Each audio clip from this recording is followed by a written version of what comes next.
Dear scholars, आज हम बात करेंगे कि what are the characteristics of a good researcher या गुड स्कॉलर।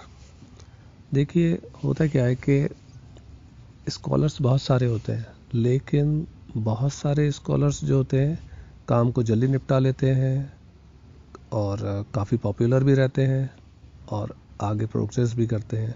और बहुत सारे स्कॉलर्स ऐसे होते हैं कि जिनका काम बहुत डिले हो जाता है, कई के रजिस्ट्रेशंस कैंसिल हो जाते हैं, कई के कुछ पॉपुलर नहीं होते हैं, यहाँ तक कि उनकी मतलब ये है कि अपने सुपरवाइज़र से या दूसरे स्टाफ से नहीं पटती है। और भी बहुत सारी दिक्कत होती है, काम को ठीक से नहीं कर पाते हैं, काम ठीक से नहीं होता है इत्यादि, ये सब होता है। तो आज का हमारा विषय रहेगा कौन कौन सी कैरेक्टरिस्टिक्स हैं जो एक अच्छे रिसर्चर में या रिसर्च स्कॉलर में होनी चाहिए। देखिए, सबसे पहली बात तो ये ध्यान रखनी होगी कि जो एक अच्छा रिसर्चर होता है उसमें कम्युनिकेशन स्किल्स बहुत बढ़िया होनी चाहिए। फॉर एग्जांपल, कोई प्रॉब्लम आ रही है तो अपने सुपरवाइज़र से बात करना, अपने साथी रिसर्चर्स से बात करना, अपने सीनियर्स से बात करना, ये सारी चीज़ों की उसके अंदर बात होनी चाहिए। ऐसा नहीं कि कोई वो अपनी प्रॉब्लम को कह ही नहीं पा रहा है, तो इस तरीके की जब चीज़ें आएंगी तो वो काम कहीं ना कहीं अटकेगा और दिक्कतें बढ़ेंगी। दूसरी बात, कहते हैं ना कि एक अच्छा रिसर्चर जो होता है वो यस मैन टाइप का होता है। फॉर एग्जांपल, बेहतर यह है कि सुपरवाइज़र के लिए कभी आपको कोशिश ये करनी चाहिए कि जहाँ तक हो सके उसके काम को मना ना करें। जहाँ तक फॉर्मल वे की बात कर रहा हूँ कि जैसे मान लीजिए उसने कहा कि भाई आपको टीचिंग करनी है या फिर आपको पर्टिकुलर असाइनमेंट करना है या ये करना है वो करना है, तो इस तरीके की चीज़ों में यस मैन बन के रहना होता है। क्योंकि सुपरवाइज़र से अगर नहीं पटी तो समझ लीजिए काम को आपने अपने खुद ही ख़राब कर डाला। तो इन चीज़ों का आपको ध्यान रखना होता है।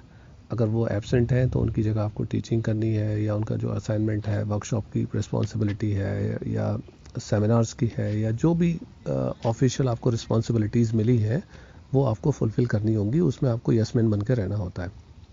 इसके अलावा अगर हम टेक्निकली बात करें तो क्यूरियोसिटी एक रिसर्चर के अंदर होनी चाहिए, यानी कि अपने काम को लेकर डेडिकेशन होना चाहिए क्यूरियोसिटी के साथ में, कि जो भी मेरी रिसर्च प्रॉब्लम है जिस पर मैं काम कर रहा हूँ उससे रिलेटेड कितने लोगों ने काम किया हुआ है, कहाँ रिसर्च गैप है। हालांकि हम उसको पहली स्टेप में रिसर्च में कर चुके होते हैं, लेकिन टाइम टू टाइम आपको रिव्यू करना है, नए नए आर्टिकल्स पढ़ने हैं, ये सारी चीज़ें आपको करनी होती हैं।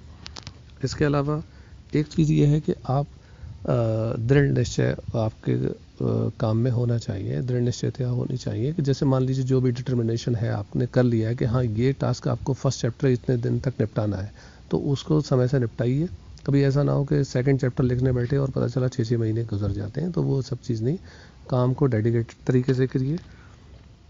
ये सारी चीज़ों का ध्यान रखना है। ऑब्जर्वेशन स्किल्स आपके पास बढ़िया होनी चाहिए। आईसीटी टूल्स की आपको अच्छे से समझ होनी चाहिए, क्योंकि जैसे फॉर एग्जांपल जो भी आप लिख रहे हैं उसका प्लेजरिज्म चेक करना, इसके अलावा रिलेटेड जो भी रिव्यूज़ हैं, स्टडीज़ हैं, उसको फाइंड आउट करना। आईसीटी के शॉर्टकट कीज़ हो गई, कंप्यूटर्स की या ऑपरेशंस की जो बेसिक समझ होती है कंप्यूटर की, वो आपको पता होनी चाहिए। कौन कौन सी नई वेबसाइट्स आ रही हैं उनके बारे में पता होना चाहिए। ये सारी चीज़ें आपको करनी चाहिए। डेडिकेशन बहुत ज़रूरी है। टाइम टू टाइम आप लाइब्रेरी को विज़िट करें। साथ ही रिसर्चर्स का काम कैसा चल रहा है इस पर भी बात होनी चाहिए। एक कोलैबोरेशन होना चाहिए। मान लीजिए स्टाफ में फॉर एग्जांपल ऑफिशियली आपको ड्यूटी असाइन नहीं है वो वाली, लेकिन अगर सीनियर मोस्ट या टीचर्स या फिर जो भी हेड आपको कह रहे हैं कि पर्टिकुलर आपको काम करना है, तो कहीं ऐसा नहीं वहाँ पर रिजिड नहीं होना है कि साहब ये मेरा काम नहीं था या मैं इतने घंटे उनके लिए यहाँ था, ऐसा नहीं। कोलैबोरेशन आपको करना पड़ेगा, साथ में कोऑर्डिनेशन के साथ में काम आपको करना है।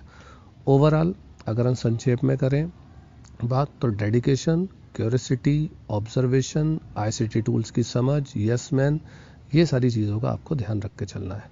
काम अच्छे से हो जाएगा। डिटर्मिनेशन के साथ काम करें, निपटाएं, आगे प्रोग्रेस करें और इसको शेयर भी करें। Thank you so much.